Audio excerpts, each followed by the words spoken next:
Bayangkan anda baru sahaja terima bonus dan sekarang anda sedang berfikir bagaimana nak gandakan duit tersebut. Pilih saham atau emas. Kedua-duanya nampak menarik tapi hakikatnya berbeza tujuan.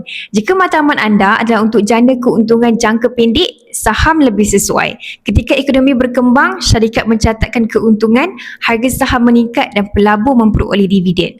Namun pada masa yang sama, saham juga boleh jatuh mendadak apabila pasaran panik, ekonomi tidak menentu atau berlaku ketidaktentuan politik. Saham memerlukan ilmu, strategi dan ketahanan emosi yang tinggi. Saham juga bukan untuk semua orang. Tak semua sanggup berdepan turun naik pasaran setiap hari. Ada yang tidak sempat pantau, ada yang tak cukup ilmu dan ada yang tak mampu tanggung risiko bila harga menjunam. Sebab itu, saham sesuai untuk mereka yang aktif dan sanggup ambil risiko tinggi, bukan untuk semua penyimpan.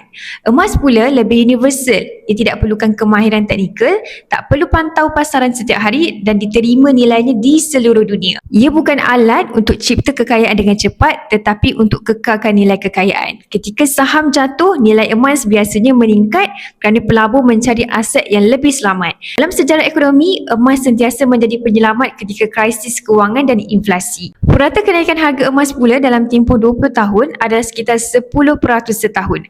Kenaikannya tidak mendadak tetapi stabil dan konsisten. Nilainya pula tidak bergantung kepada prestasi syarikat atau dasar kerajaan, sebab itu emas dianggap sebagai safe haven, aset selamat yang diiktiraf di seluruh dunia. Bagi yang ingin memulakan simpanan atau ingin membekukan sebahagian simpanan dalam bentuk emas fizikal, anda boleh rujuk pin video saya untuk 5 langkah mudah daftar akaun emas Public Gold dan saya akan bimbing anda dalam cara dan langkah-langkah simpanan emas yang terbaik untuk anda.